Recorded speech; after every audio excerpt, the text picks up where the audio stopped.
Hi hello friends, ಎಲ್ಲರಿಗೂ ನಮಸ್ಕಾರ. ರೇಖಾ ಅಡುಗೆ ಚಾನಲ್ಗೆ ಎಲ್ಲರಿಗೂ ಸ್ವಾಗತ. ಹೊಸದಾಗಿ ನಮ್ಮ ಚಾನಲ್ ನೋಡ್ತಾ ಇದ್ದೀರಾ ಅಂದರೆ ಈಗಲೇ ಸಬ್ಸ್ಕ್ರೈಬ್ ಮಾಡ್ಕೊಳ್ಳಿ. ಬನ್ನಿ, ಇವತ್ತು ನವರಾತ್ರಿ ಹಬ್ಬ ಸ್ಪೆಷಲ್ ಆಗಿ ದೇವರ ನೈವೇದ್ಯಕ್ಕೆ ಒಂದು ಸಿಂಪಲ್ ಆಗಿ ಕ್ವಿಕ್ಕಾಗಿ ಮಾಡೋ ಥರ ತೆಂಗಿನಕಾಯಿ ರೈಸ್ ರೆಸಿಪಿ ತೋರಿಸ್ಕೊಡ್ತೀನಿ. ನಮ್ಮ ಚಾನಲಲ್ಲಿ ಎಷ್ಟೋ ವೆರೈಟಿ ಆಫ್ ರೈಸ್ ರೆಸಿಪಿ ಇದೆ. ಖಂಡಿತ ಹೊಸದಾಗಿ ನೋಡೋರಿಗೆ ಹೇಳ್ತಾ ಇದ್ದೀನಿ, ಒಂದ್ಸರಿ ಚೆಕ್ ಮಾಡಿ. ಆದರೆ ಇವತ್ತು ಮಾಡೋಂಥ ಈ ರೆಸಿಪಿ ತುಂಬಾ ಸಿಂಪಲ್ಲಾಗೂ ಇರುತ್ತೆ, ರುಚಿಯಾಗಿರುತ್ತೆ. ಈ ರೆಸಿಪಿನ ಲಂಚ್ ಬಾಕ್ಸಾಗೂ ಕೂಡ ನೀವು ಮಾಡ್ಕೋಬೋದು. ಖಂಡಿತ ರೆಸಿಪಿನ ಟ್ರೈ ಮಾಡಿ. ಯಾವ ಥರ ಇತ್ತು ಅಂತ ಕಮೆಂಟ್ ಮಾಡಿ, ಲೈಕ್ ಮಾಡಿ, ಶೇರ್ ಮಾಡಿ. ಬನ್ನಿ ಇವಾಗ ನೋಡ್ಕೊಬರೋಣ ಯಾವ ರೀತಿ ಮಾಡೋದು ಅಂತ. ಇಲ್ಲಿ ನಾನು ಸ್ಟವ್ ಮೇಲೆ ಒಂದು ಪಾತ್ರೆ ಇಟ್ಕೊಂಡಿದ್ದೀನಿ. ಇದಕ್ಕೆ ಒಂದು 2 ಟೇಬಲ್ ಸ್ಪೂನ್ ಆಗೋಷ್ಟು ಎಣ್ಣೆ ಹಾಕ್ಕೊತಾ ಇದ್ದೀನಿ. ನೀವು ಕೊಬ್ಬರಿ ಎಣ್ಣೆ ಯೂಸ್ ಮಾಡ್ತೀರಾ ಅಂದರೆ ಕೊಬ್ಬರಿ ಎಣ್ಣೆ ಕೂಡ ಯೂಸ್ ಮಾಡ್ಕೋಬೋದು. ಇದಕ್ಕೆ 1/4 ಟೀ ಸ್ಪೂನ್ ಸಾಸಿವೆ, 1/4 ಟೀ ಸ್ಪೂನ್ ಜೀರಿಗೆ, 1 ಟೇಬಲ್ ಸ್ಪೂನ್ ಆಗೋಷ್ಟು ಕಡಲೆಬೀಜ ಹಾಕ್ಕೊತಾ ಇದ್ದೀನಿ. ಅರ್ಧ ಟೇಬಲ್ ಸ್ಪೂನ್ ಆಗೋಷ್ಟು ಕಡಲೆಬೇಳೆ ಹಾಕ್ಕೊತಾ ಇದ್ದೀನಿ. ಚೆನ್ನಾಗಿ ಫ್ರೈ ಮಾಡ್ಕೊಳ್ಳೋಣ. ಸ್ವಲ್ಪ ಕಲರ್ ಚೇಂಜ್ ಆಗಬೇಕು ಮತ್ತು ಕಡಲೆ ಬೀಜನೂ ಕಡಲೆಬೇಳೆನೂ ಚೆನ್ನಾಗಿ ಫ್ರೈ ಆಗಿರಬೇಕು.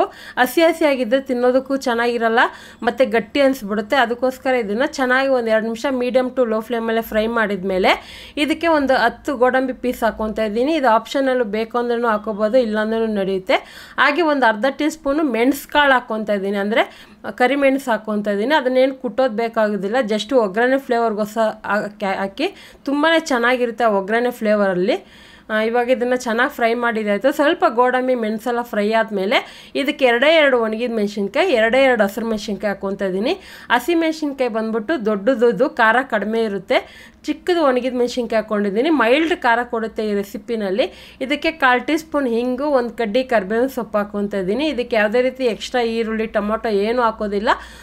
ತುಂಬಾ ಸಿಂಪಲಾಗಿರುತ್ತೆ, ಟೇಸ್ಟ್ ಮಾತ್ರ ಸೂಪರಾಗಿರುತ್ತೆ. ತೆಂಗಿನಕಾಯಿನ ಇಷ್ಟಪಡೋರು ತುಂಬ ಈ ಥರ ಕೂಡ ಟ್ರೈ ಮಾಡಿ ನೋಡಿ, ಸೂಪರಾಗಿರುತ್ತೆ. ಇಲ್ಲಿ ನಾನು 1 ಕಪ್ ಆಗೋಷ್ಟು ತೆಂಗಿನಕಾಯಿನ ತುರಿದಿಟ್ಕೊಂಡಿದ್ದೀನಿ ಮಿಕ್ಸಿನಲ್ಲಿ. ಆ ತೆಂಗಿನಕಾಯಿನ ಕಟ್ ಮಾಡಿದಾಗ ಮೇಲೆ ಕಪ್ಪಗಿರುತ್ತಲ್ವ, ಅದನ್ನು ಸಿಪ್ಪೆ ತೆಗಿಯೋ ಥರ ತೆಗೆದ್ಬಿಟ್ಟು ಆನಂತರ ಮಿಕ್ಸಿನಲ್ಲಿ ಚಿಕ್ಕದಾಗಿ ಕಟ್ ಮಾಡಿ ಹಾಕಿ ಪಲ್ಸ್ ಮೋಡಲ್ಲಿ ಒಂದು 4-5 ಸರಿ ಕೊಟ್ಬಿಟ್ರೆ ಅದು ಆರಾಮಾಗಿ ತುರಿದಿರೋ ಥರನೇ ಬರುತ್ತೆ ಮಿಕ್ಸಿ ಜಾರಲ್ಲಿ. ಸೊ ಖಂಡಿತ ಆ ಥರ ಟ್ರೈ ಮಾಡಿ ನೋಡಿ. ಇದಕ್ಕೆ ಒಂದು ಅರ್ಧ ಟೀ ಸ್ಪೂನ್ ಉಪ್ಪು ಹಾಕ್ಕೊಂಡು ಇದನ್ನು ಜಸ್ಟ್ ಒಂದೇ 1 ನಿಮಿಷ ಮಾತ್ರ ಮಿಕ್ಸ್ ಮಾಡ್ಕೊತಾ ಇದ್ದೀನಿ. ತುಂಬ ಹೊತ್ತು ಫ್ರೈ ಮಾಡಿದ್ರೆ ತೆಂಗಿನಕಾಯಿ ಕಲರು ಚೇಂಜ್ ಆಗುತ್ತೆ. ಆ ತೆಂಗಿನಕಾಯಿಲಿರುವಂಥ ಎಣ್ಣೆ ಅಂಶ ಕೂಡ ಬಿಟ್ಕೊಳ್ಳುತ್ತೆ, ಜಾಸ್ತಿ ಓವರ್ ಅನಿಸ್ಬಿಡುತ್ತೆ ಎಣ್ಣೆ ಬಿಟ್ಟಾಗ. ಅದಕ್ಕೋಸ್ಕರ ಒಂದೇ 1 ನಿಮಿಷ ಮಿಕ್ಸ್ ಮಾಡಿ ಆನಂತರ ಇಲ್ಲಿ ನಾನು ಒಂದು ಬೌಲ್ ಆಗೋಷ್ಟು ಅನ್ನನ ಮುಂಚೆನೇ ಮಾಡಿ ಉದುರಾಗಿ ಮಾಡಿಟ್ಕೊಂಡಿದ್ದೀನಿ. ತುಂಬ ಜನ ಯಾವಾಗೂ ಕೇಳ್ತಾ ಇರ್ತೀರ ನೀವು ಯಾವ ರೈಸ್ ಯೂಸ್ ಮಾಡ್ತೀರಾ ಅಂತ. ನಾನು ಈ ಥರ ವೆರೈಟಿ ಆಫ್ ರೈಸ್ ಮಾಡಿದಾಗ ಕೋಲಮ್ ರೈಸ್ ಅಂತ ಬರುತ್ತೆ ಅಥವಾ ಬುಲೆಟ್ ರೈಸ್ ಅಂತ ಬರುತ್ತೆ. ಸೊ 2ರಲ್ಲಿ ಯಾವುದಾದ್ರು ಯೂಸ್ ಮಾಡ್ಕೋಬೋದು, ಅಥವಾ ನೀವು ನಾರ್ಮಲಾಗಿ ಸೋನಾ ಮಸೂರಿ ಅಕ್ಕಿನಲ್ಲಿ ಕೂಡ ಮಾಡ್ಕೋಬೋದು. ರೆಗ್ಯುಲರಾಗಿ ನೀವು ಯಾವ್ದು ರೈಸ್ ಇರುತ್ತೋ ಅದ್ರಲ್ಲಿ ಮಾಡ್ಕೋಬೋದು. ಇದನ್ನು ನೀವು ದೇವ್ರ ನೈವೇದ್ಯಕ್ಕಂತ ಮಾಡ್ತೀರಂದರೆ ಅನ್ನನ ಈ ಥರ ಉದುರಾಗಿ ಮಾಡಿಟ್ಕೊಂಡ್ರೆ ತುಂಬಾ ಚೆನ್ನಾಗಿರುತ್ತೆ. ಅಥವಾ ನೀವು ಕುಕ್ಕರಲ್ಲಿ ರೈಸ್ ಮಾಡಿದರೆ ಮುಂಚೆ ಒಂದು ಪ್ಲೇಟಲ್ಲಿ ಹಾಕಿ ತಣ್ಣಗೆ ಹಾಕ್ಬಿಡ್ಬೇಕು. ಸೊ ಇದನ್ನು ಚೆನ್ನಾಗಿ ಮೀಡಿಯಮ್ ಟು ಲೋ ಫ್ಲೇಮಲ್ಲಿ ಮಿಕ್ಸ್ ಮಾಡ್ಕೊಳ್ಳೋಣ. ಮಿಕ್ಸ್ ಮಾಡ್ಕೊಂಡು ಇದನ್ನು ಒಂದು 2 ನಿಮಿಷ ಹಾಗೆ ಬಿಡ್ತೀನಿ. ಉಪ್ಪು ಚೆಕ್ ಮಾಡ್ಕೊಳ್ಳಿ, ಬೇಕಂದರೆ ಒಂಚೂರು ಎಕ್ಸ್ಟ್ರಾ ಹಾಕ್ಕೋಬೋದು. ಬೇಕಂದರೆ ಇದಕ್ಕೆ ತುಪ್ಪ ಸಹನೂ ಹಾಕ್ಕೋಬೋದು. ಕೊನೆಯಲ್ಲಿ ಕೊತ್ತಂಬರಿ ಸೊಪ್ಪು ಹಾಕ್ಕೊತಾ ಇದ್ದೀನಿ.